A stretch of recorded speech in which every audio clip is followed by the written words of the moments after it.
Hello, hello, hello. I think I am live. Let me just see. Yep, we are live.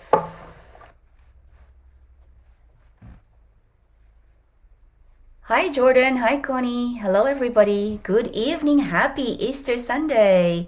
Woohoo! And also, if you're in Australia, we have just switched back to normal time from daylight saving time. So it's a very, very good day today.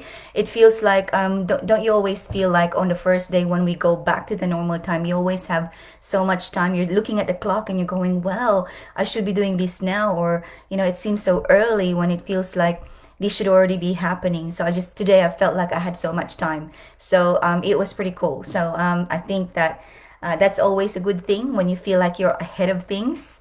And so I want to wish you guys, first of all, a happy Easter Sunday, wherever you are, whether you're in a different country.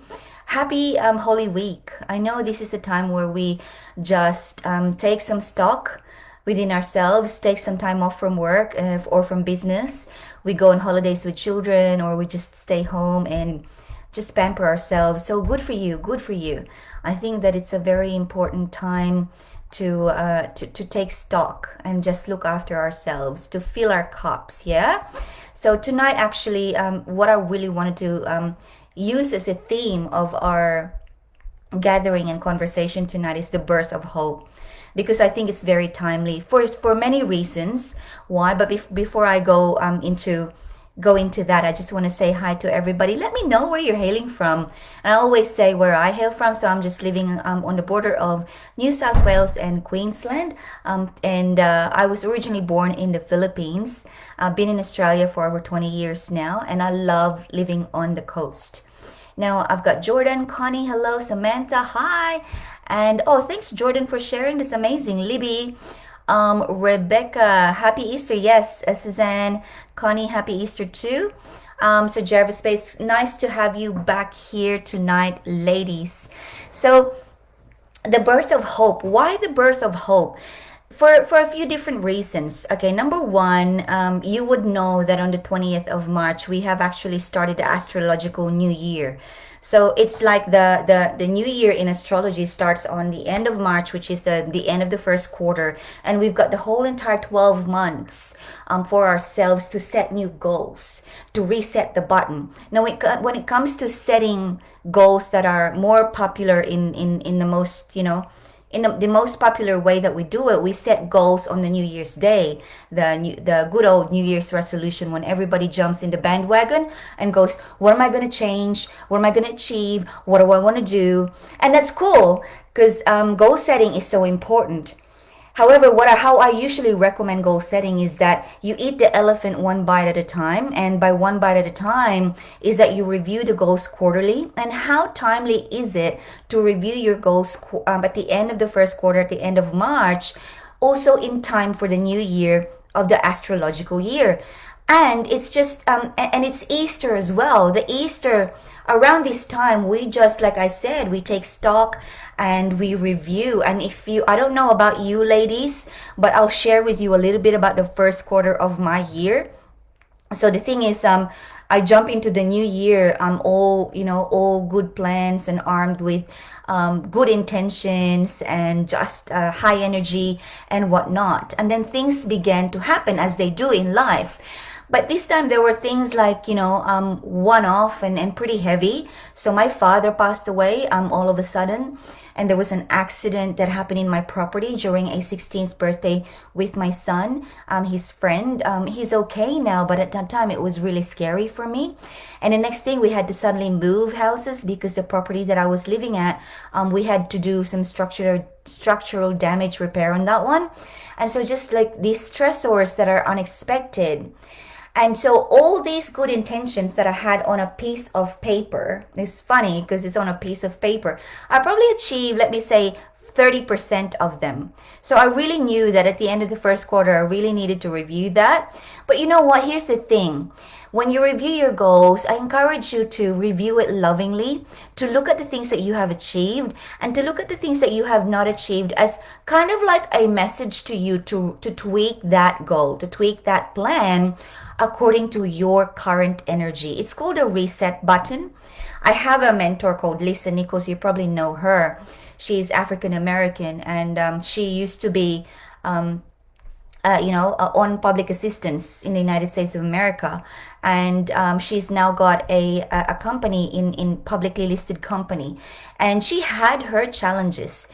She was in a town where it was usually like surrounded by crime, and the father of her child was in jail, and there was like 67% that her own son would do exactly the same as his father did, but her mantra was not on my watch.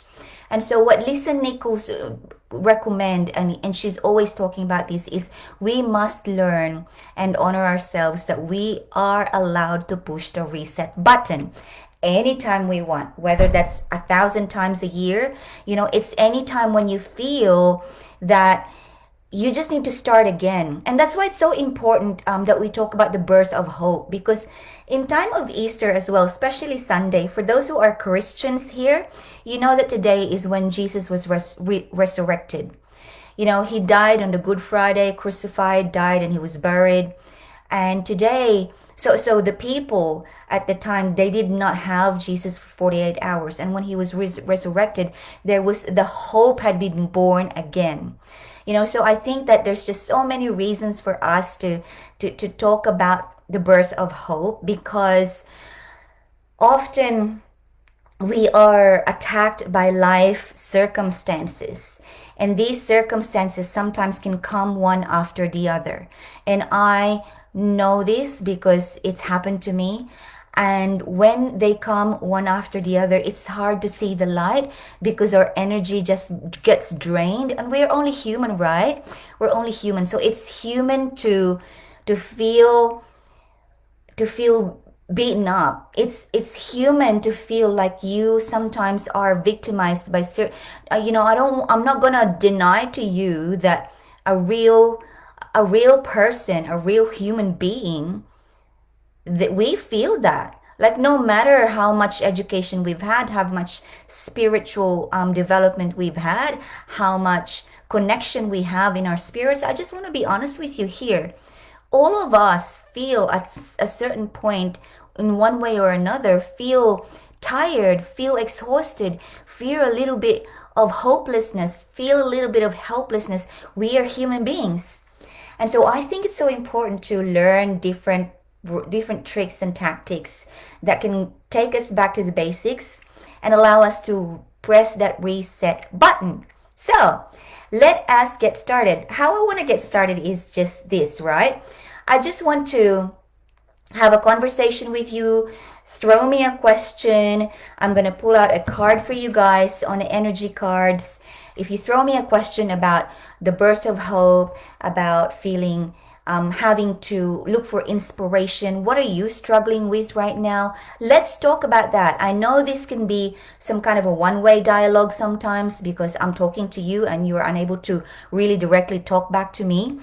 Because I have like a 5-second delay on the chat as well. I'm looking at the chat, and then you might have put that there on for like 5-10 seconds ago before I actually read that. So yeah, put your questions on the chat and tell me exactly, give me a context of that question, why you're asking me that question.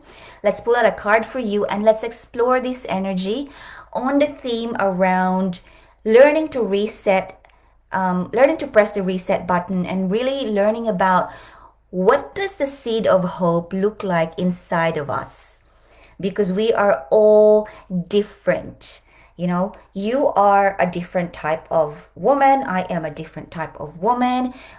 So seed of hope is different in every one of us. So let's explore that. That's really something that's so interesting for me. My first question comes from Connie Capitula. So Connie is asking, am I being pushy in my relationship? That is, that is a real valid question, because what you're doing, Connie, is you're being self-introspective.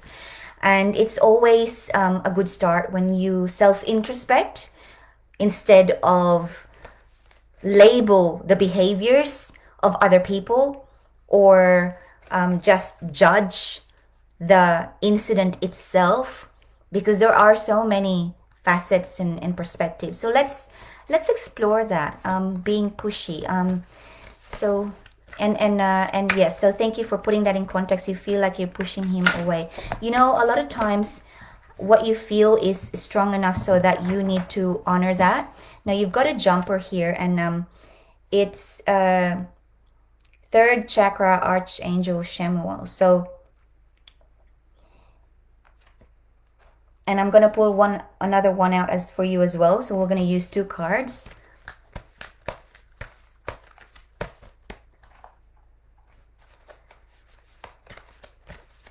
I'm not alien to what you're saying, Connie, about I feel like you feel like you're pushing him away, because I am someone who used to do that. And that's usually coming from a place of fear, that something might happen, and you might as well just push him away now before he does the first move and abandon you, or feel like he doesn't want you anymore. So it's usually a self-protective kind of behavior. It's designed, it's from coming from self-love, but from a paradigm of fear-based self-love. You're protecting yourself. That's why you feel like you would rather push him away instead of open up to the possibility, because the possibility is so scary, right? Okay, so and your next card is so you've got 2 here, indecision and your 3rd chakra. And what it's telling you is that it wants you to sit with this is the source of your intuition here, right here from your diaphragm. And there is a great polarity in what you're going through right now, because the indecision card is like a Y in the road. Do I go there or do I go there? And the decision is totally up to you. And what I want to say to you is, I understand when you push someone away, it's usually a self-protective mechanism. Now, there is a saying, and it's funny that this has come up for you now, because when I was in high school, we have like a high school book where you put your photo in there and your motto when you're a 16-year-old. And I was looking at this a couple of years ago, and the motto down the bottom is, it's better to have loved and lost than never to have loved at all.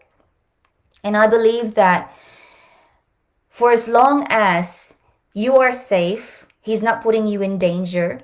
Your children are safe if you have children, and your family are safe. And I'm talking emotional safety, psychological safety, physical safety. For as long as that safety is there and you feel like you want to go deeper in the relationship because you are someone who wants to create lifelong relationships that's deep and meaningful, this is really urging you to make one decision, and don't sit in the middle, and trust your gut instinct. And your gut instinct will tell you, am I safe? Is he someone who is, who has displayed reliability? Is he someone who has displayed integrity? Like, never mind the question of how much does he love me, because love takes time to demonstrate. Like, we all have different love languages, right? There are like, how many are there? 5, according to that book, The Love Languages. Quality time, acts of service, words of affirmation, gift giving, and the other one is, I can't even remember. But for example, my language of love is quality time. When my partner does not give that to me, I feel unloved. But his language of love is affection. If I don't touch him, hug him, or be close to him, he feels very neglected. So these languages of love can take time before we can get to know it about one another. And so it's not so much, when you make the decision, it's not so much, does he love me? Because if he has displayed integrity and reliability, the potential is there. And if you have chemistry, the pushing away does not do you favor, does not do him favor. Like, I will encourage you from a loving place. I will encourage you to strongly use your gut instinct when it comes to reliability, safety, and integrity. You don't want to be with someone who lies to you and puts you in danger, But if all of these are present, and if your only question is, how much love is there, or is love going to last between the two of us? Time is going to show you that.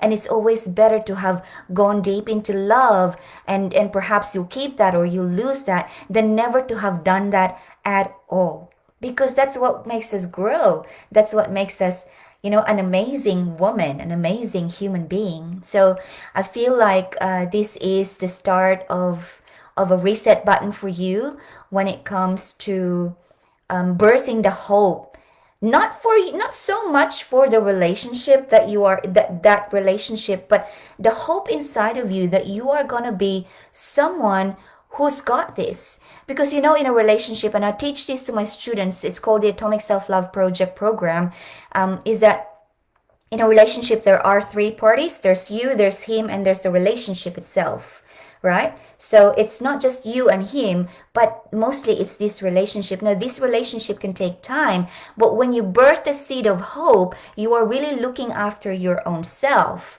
It's that confidence in you that no matter what's going to happen in the relationship, which is you are partly responsible for, you're coming from a place of possibility.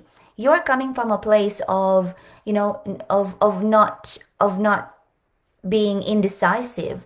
Like, you have a level of commitment, and you have thought about this, and you've come from a place of fearlessness. So I am feeling excited for you. The energy that's coming up for me when it comes to you, Connie, is really a strong seed of hope. Press the reset button, and I hope that gives you some value tonight. So I want to go back up to the comments and see. So Lisa, you have a comment. I reset no drinking alcohol. Oh my God. Wow. That's powerful. Like, the ability to say that to yourself, because you got this. So let me know how I can support you in that. If you want a free breakthrough call, there is a link above, or you can join my private Facebook group. There are some life hacks that we talk about in that group, and that can potentially change your life. And we discuss different ways, because we are all different, when we all need different tactics.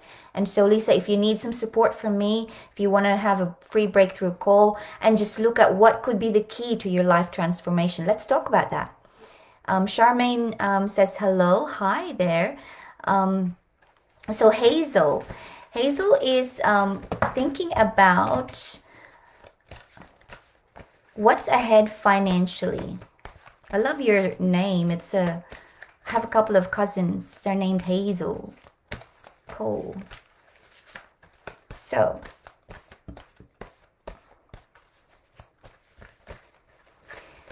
Hazel, what's ahead financially? I'm not sure what is the context. Does that mean that you are looking at growing your investments? You are starting to save more money? You have just got a good paying job, or your business is starting to foster? I'm not sure what context, but let me just see what comes up for you energy wise. Wow.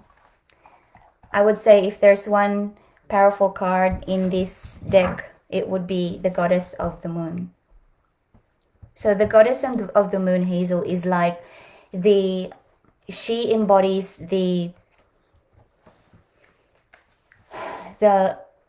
ultimate openness and receptivity to your own intuition. This is actually telling you that you are not only intuitive, that you potentially have the power to help others using your intuition. So this Goddess of the Moon is allowing you to be open to your own intuitive power. So when it comes to financial situation, intuition is something that you can use for that. So coming from someone like me, I spent a long time in the finance industry as a business banker. So I am intuitive, but I also have quite a broad knowledge when it comes to financial, financial analysis and financial projection. So if your question is just as broad as what's ahead of me financially, what I would say to you, because you have such strong intuition, is that you're going to need to sit down and just look at your financial setup in black and white.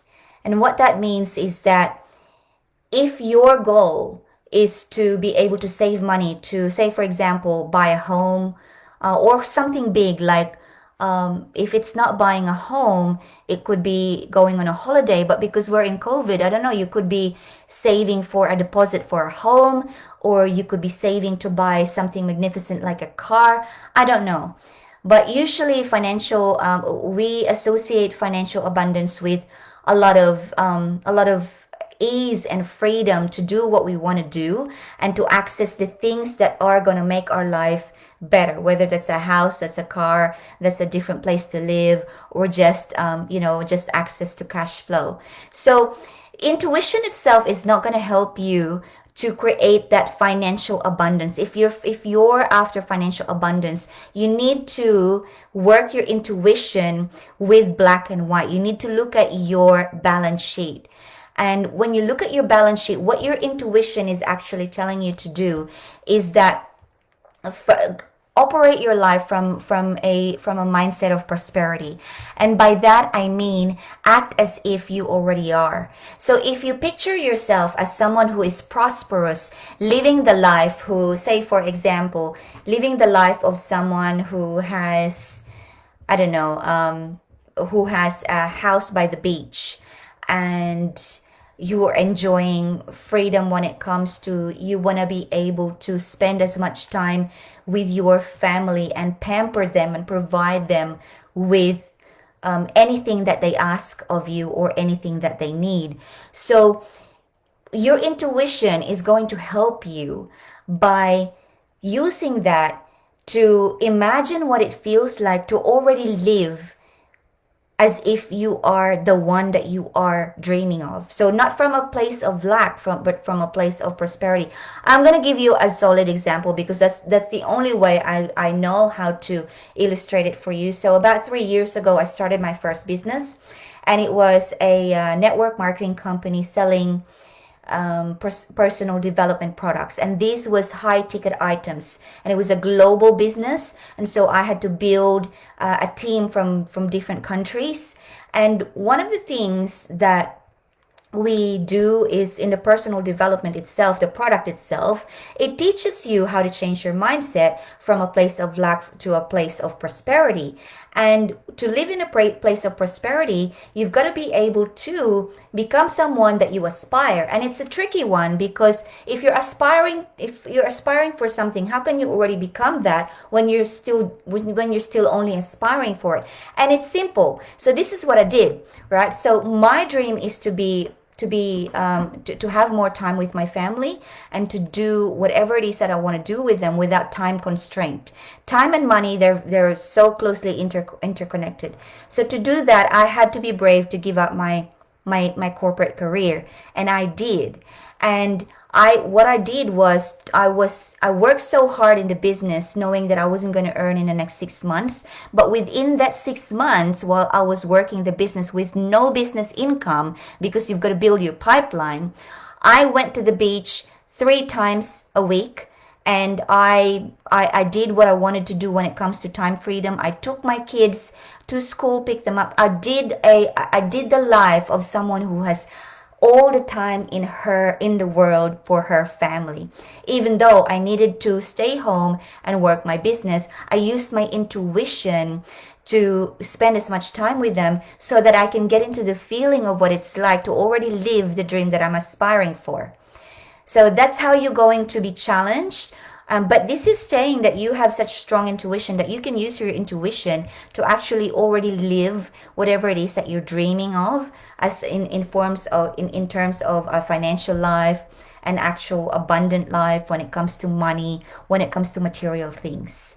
So I hope that's giving you some insight and got you excited, because you can write these things down. You can program your life on how you can act as if.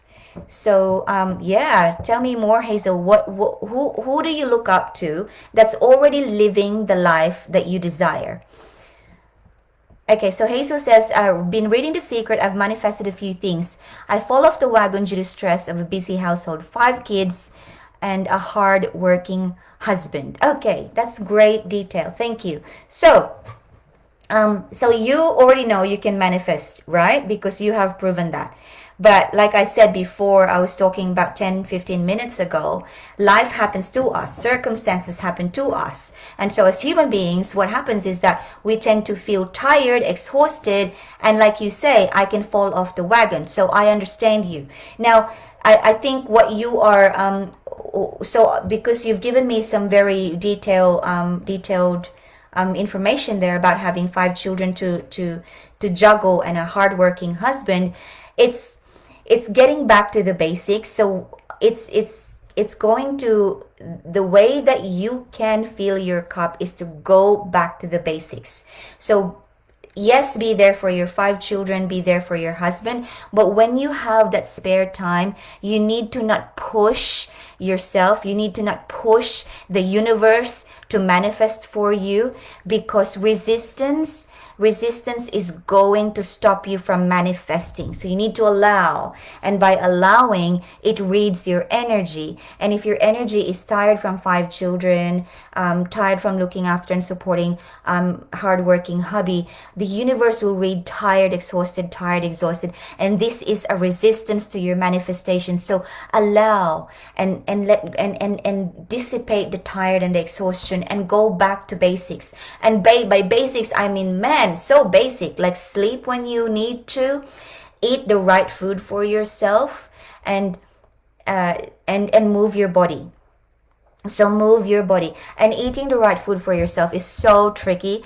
And I just want to spend a couple of minutes on this because my partner works with a company called the Meta Project, and their clients are mostly male, 40 years old and above, and they have this program where it actually tells you how your body responds to different types of food, and based off of that, what kind of exercise is advisable to you, so you can optimize your body. And I've seen the transformation in my partner himself. Like, he's so fit, he's so healthy, but it's that tweaking the food that he puts in his body and the right kind of movement that he does. And when he needs to have that sleep, he doesn't sleep, he just does a power nap, because the difference between a power nap and a long sleep is so stark. A long sleep during the day, bad for you. Power naps, great for you. So yeah, so it's go back to the basics and let your energy become something that's so something that's hard to ignore, like such a highly vibrating energy that you're just full of love for life. You don't even need to do anything really to aggressively chase after your financial dreams. Your vibration alone is gonna bring that forward through to you. But when you've got this fatigue and exhaustion and tiredness, the universe will read that, and that's probably why your manifestation has kind of like lagged down a little bit. It's because you've been aggressively pursuing your dreams, you've manifested it, and then you got excited, then the momentum is building up, but here's your family still needing you at the same time, and then the next thing, it's all together, it becomes a little bit too much, and you wonder why the manifestation has stopped. It's allowing you to inviting you to actually say, go back to basics, and allow your energy to become highly vibrational by just looking after your physical self. Sleep right, eat the right food, move your body. I'm not saying like kill yourself with exercise, but you need to move your body, because with movement comes the flow. So I hope that's giving you some insight. Great manifestations, by the way.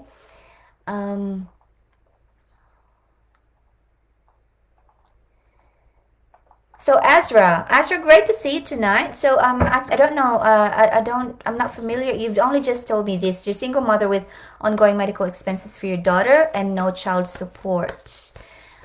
So What is your question? You need, if you don't mind, can I invite you to give me a question, please? So I'm really I'm grateful for you sharing the details. If you could ask me a question, that would be amazing.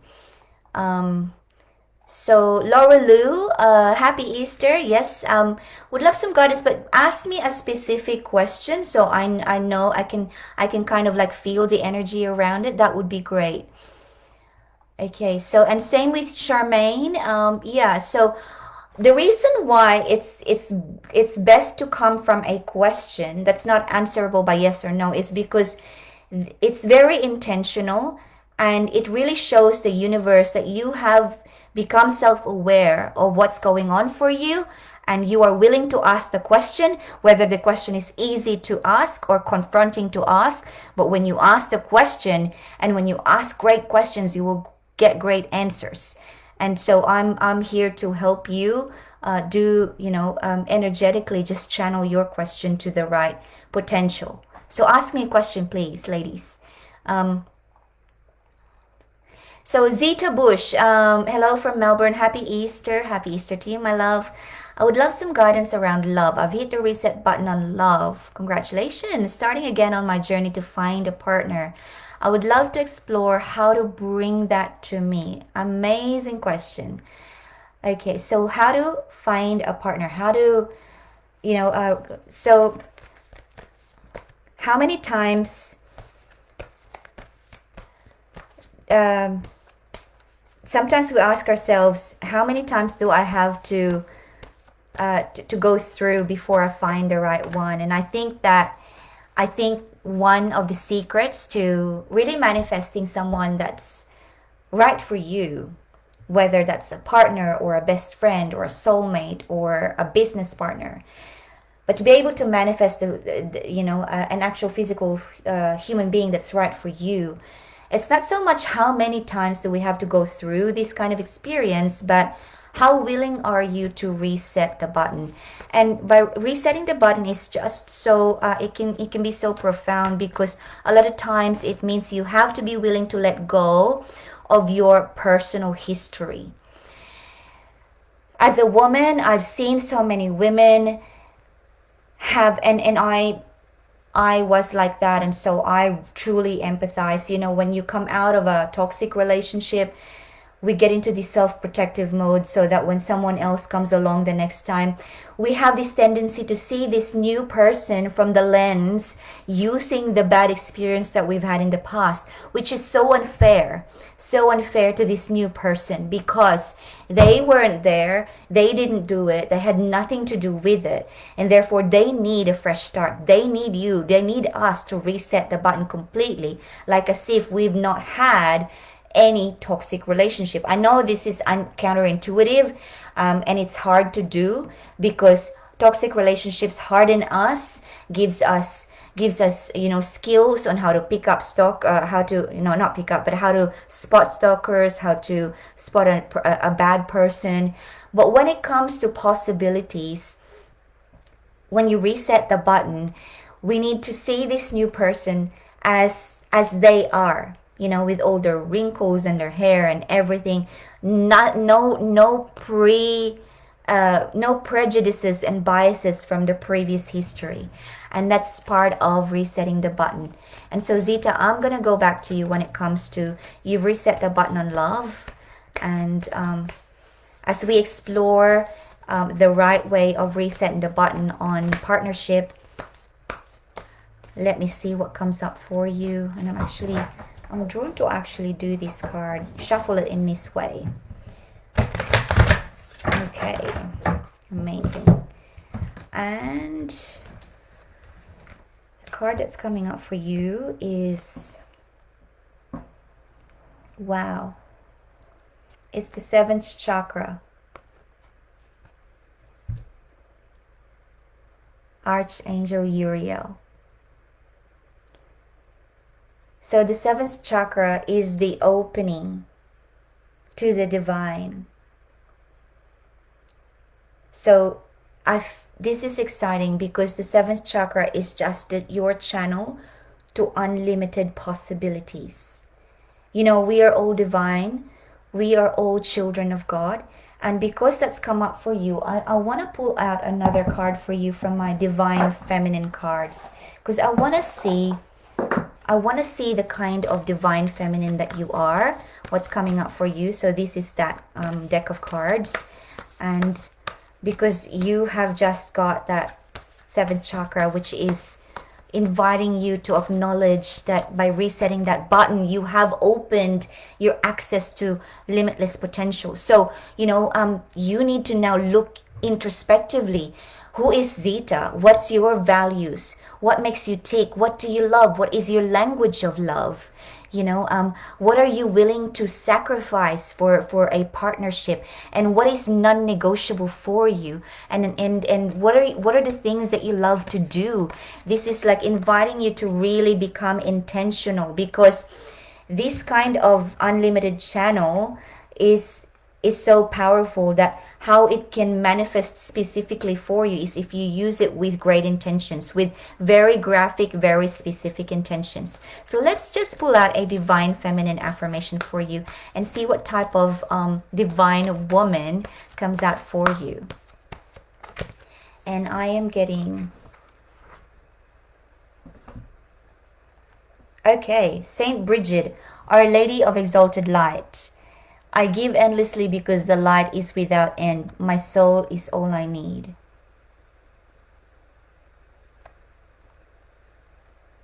So it does say, so there's a exalted light is that you give endlessly because the light is without end, and my soul is all I need. So it's a message to say that you already have the source ignited inside of you, and that light needs to shine out bright. And like I said, it needs to, if you need to really to make it very imaginative and graphic for you, I would encourage you to get something like, can you see behind me there's like a whiteboard? So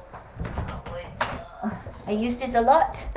So get a whiteboard or a piece of paper and write down many shapes, shapes that appeal to you.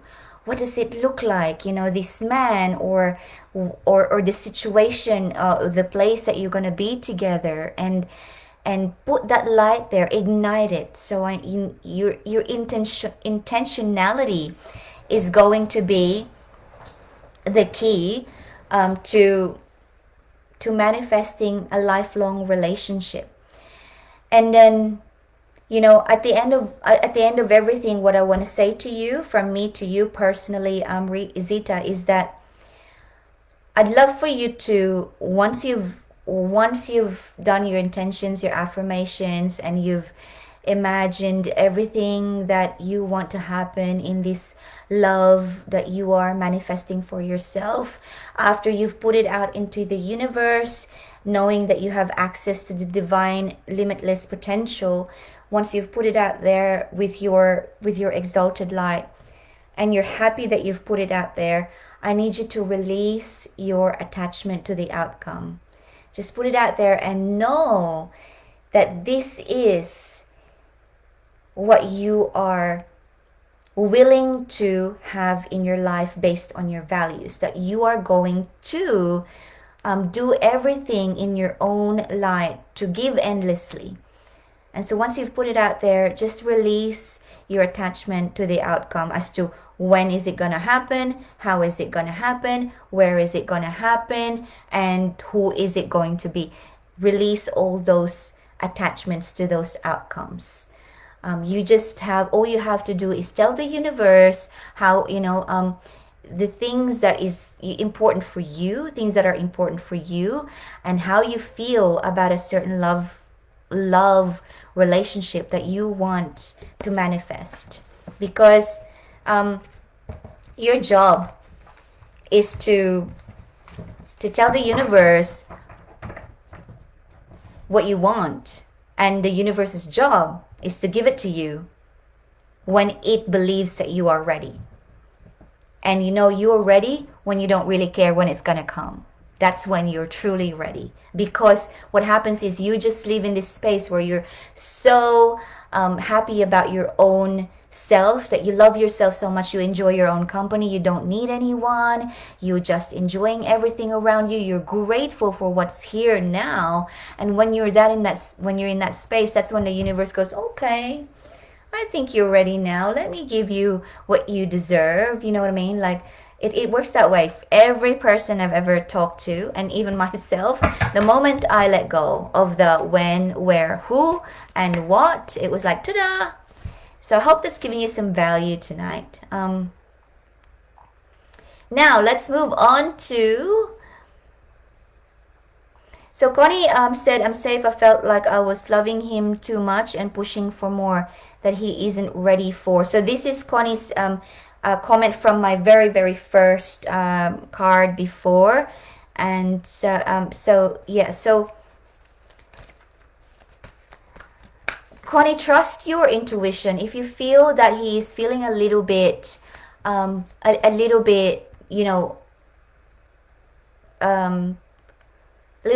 worried that he might not be, because when you say that he's not ready for it may simply be that he doesn't understand the depth of his feelings yet. Sometimes some people need time. Like my partner and I, like, his speed is so much slower than mine in many different areas of life. So time is a great device. And when you give time for people to understand their feelings, you also give time and space for yourself to just breathe and relax and just enjoy your own company. Yeah. So let's... Okay, so Monique has a specific question. So tough raising 2 boys solo. Any advice, please? I appreciate that, Monique, your openness and vulnerability. If I could share with you, I raised my 2 children for over 10 years since they were very small. And yes, it is tough. And I honor you for even being able to verbally admit that to yourself. Because let me tell you a story. When I first became a single mother, my children were about 2 and no, they were like just under 2 and just under 5 years old. And I was out of work for the last few years because I was busy trying to be a wife and trying to be a good mother. And then the next thing, I was a single mom. And I had this massive fear that I could not raise 2 small children on my own. I don't know where that came from, but I just had the fear. And I was so fearful that I wouldn't even admit it to myself. So I want to honor you, first of all, for just putting it out there, because it is tough. It's also very rewarding. And I could give you like multitudes of advice now that my children are they're 19 and 16, and I've got a 10-year-old as well with my partner. He calls me mommy, and we have him 100%. So I'm very, very lucky that way.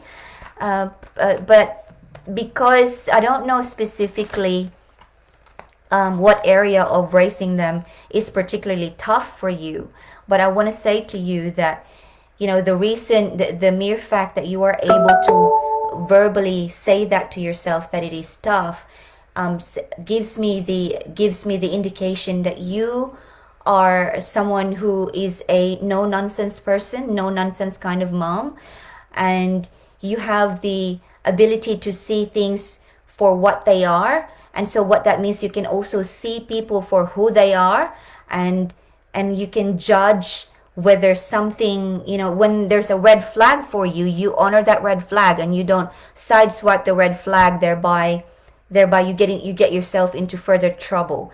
So I guess, I need you to keep at that. When you, being a single mom, you can be vulnerable to a lot of different things. Number one, predators, like people who are preying on single moms, like men.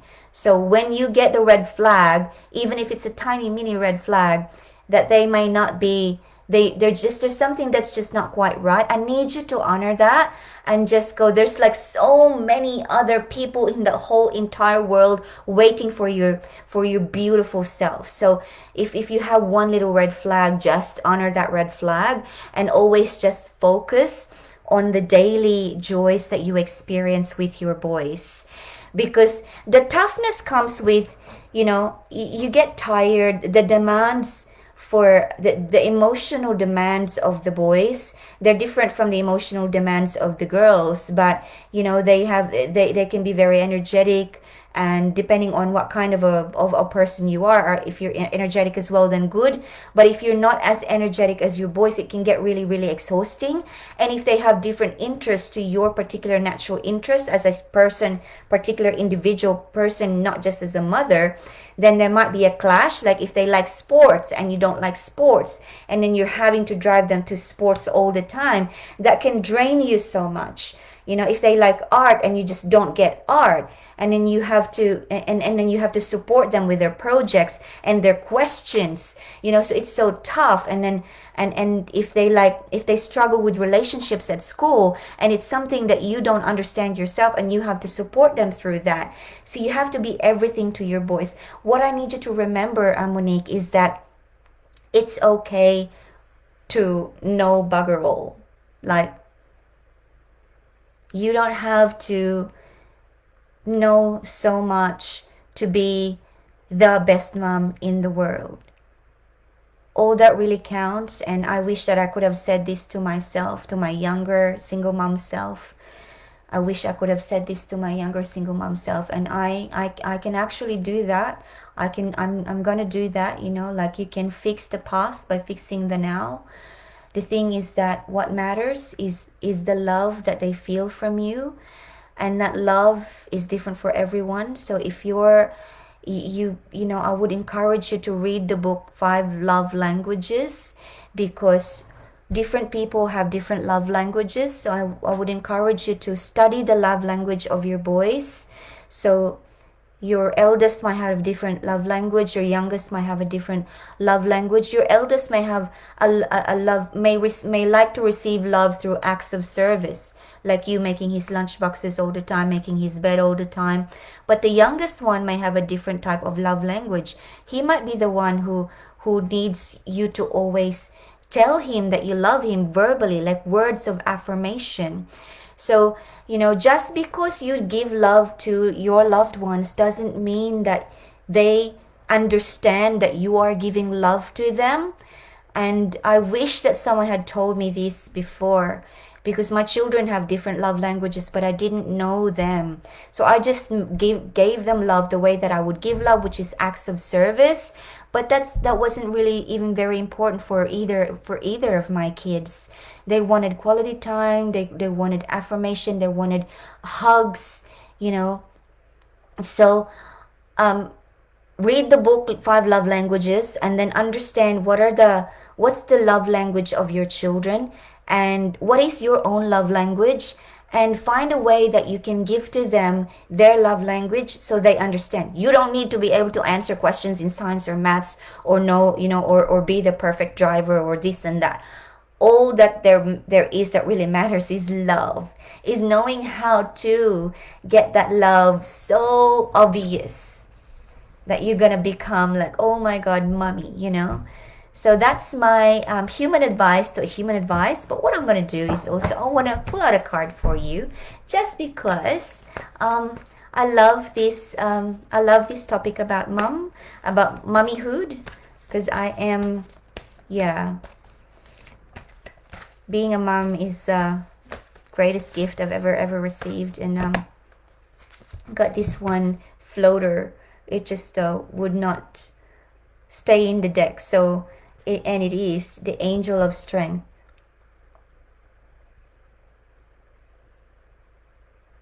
Wow. So so Monique, I don't know if you're still online. I don't know. Let me just see if you are still online. I'm not sure, but just with your question, you said so tough raising 2 boys as a single mom. And as I said to you, you being able to verbally admit that strikes me that you are a no nonsense kind of person, that you have an inner strength. And this card just jumped out for you to remind you that you are an angel of strength. That strength inside of you is just so, it's just so insurmountable. So you've got this. You've got this. Now, yeah. So endeavor to understand the language of love of your children and the language of love of yourself, and find a way that the languages of love in your household becomes harmonious, so that yeah, joy and happiness is within the palm of your hands. Oh my goodness, it's 8:07. The time has gone so fast. So, ladies, as you might notice, I like to go deep into a particular question, because I feel that and no, I don't feel, I actually know transformation is a commitment. It's not just a fly by night casual kind of conversation. It is a commitment. And to be able to commit to transform our lives, the self-awareness that we need is deep. It's not just the awareness of how we feel on an aesthetic basis when it comes to, is it cold, is it hot, or am I I don't know, am I feeling tired? It's the awareness that goes deep into our soul as to who am I really, and what am I really capable of, and what are the things that are important to me that I have neglected, and how willing am I to go deep into my life so that I can hit the reset button. So if any one of you have, are ready, if you are ready to go deep into your life transformation and manifest the abundance that you want, the kind of relationships that you want, if you are ready, if you feel that you are ready and you can face some confronting questions within yourself, book a breakthrough call with me, a free breakthrough call. The link is above this video, and let's go deep and discover the key to your life transformation. I invite you that if you are ready, if you're someone who's been thinking about this and been looking for some kind of an answer or some kind of a sign, I challenge you that this is the year to hit your reset button and to just go deep and find the key to your life transformation. We've got, it's 8:09. We've got time for another question. So I am going to just scroll right back up and see. So I was...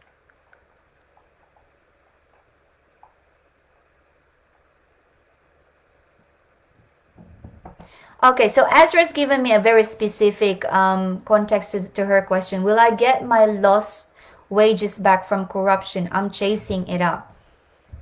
Okay, so, I'll be very, very honest here, and that's the only way I operate, is that I won't have a clue if you ever get it back or not, because that is a very logistical, bureaucratical question. Like, the only person that can answer that is whoever is the body of the government body that's helping you. And if you have a lawyer or a financial advisor that's helping you, then they can potentially give you a probability percentage of whether you're going to get it back or not. But I think, Azra, that underneath this question is a deeper question. Yeah? So I don't think that your question is really about the lost wages, or, why were they corrupt and how come nobody had picked it up before. Or I think there's a deeper question there. And I want to challenge you to think about the deeper question behind this experience, to really journalize this experience, because it's not, lost money can be recovered. It's time that cannot be recovered. But the exchange, what you get in exchange for time is experience. And so therefore, money you can always get back. You can start a business, get another job, whatever. It's just a currency, right? but you've lost the time and you've gained experience. So there is a deeper question to this, Ezra, and I lovingly invite you and challenge you to go deeper into this experience and ask the questions that you probably have within you, but you haven't quite verbalized it to yourself yet. How did this experience affect you? What have you learned from these people? Why were you in this situation? What were the things that were, what were the signs around the time that this was happening that you perhaps you chose to overlook or chose to address in a different way, and therefore it manifested in a different, I don't know, but you've got to be able to have that propensity to ask deeper questions about an experience, because the question that you're posing right now is very bureaucratical and logistical, that only a person who's got actual details and facts and figures can give you a probability whether that's going to happen or not. But we are here to actually dig into the deeper questions, so that you can use these life tools moving forward in your life transformation. We've got 3 minutes left, so let me see if I could just actually explore another question. Now I've got a very open question from Laura Lou. So Laura Lou just wants to have a feel of what the next few months will be like for her. Okay, that's very very broad, but that's okay. Like, it's a cool question. It's like very relaxed and casual. So let's see where the energy takes us, Laura Lou. Yeah.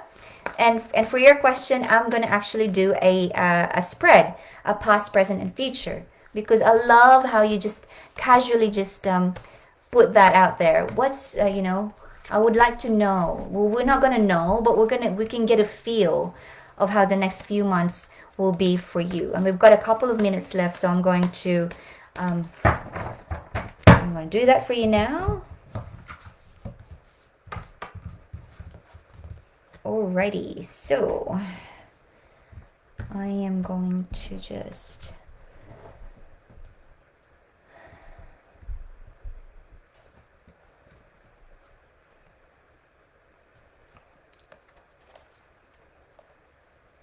okay.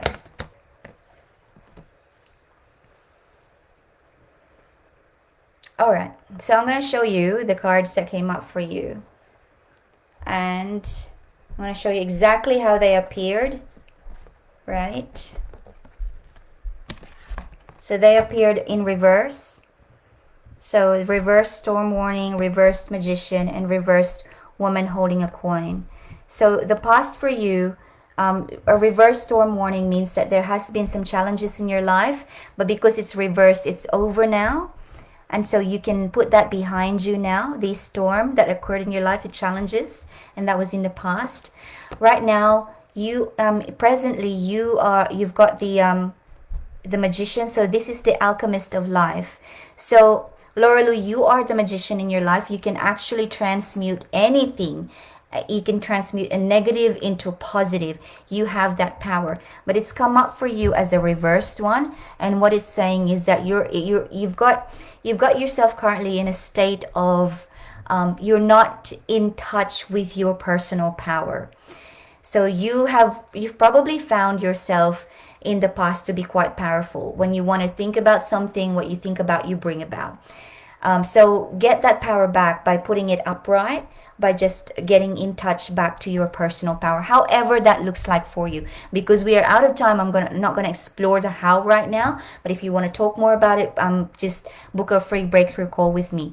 Now, the future is a reversed woman with holding a coin. So woman holding a coin usually means that there's like a female partnership, whether that's financial partnership, life partnership, or business partnership, but it's someone who can potentially bring a lot of value to you. But it's reversed right now. Like, there is a potential, but because your personal power is reversed, you're not in touch with it. The potential is also a little bit, askew, reversed. So when you fix this one now, that one's probably gonna get upright as well.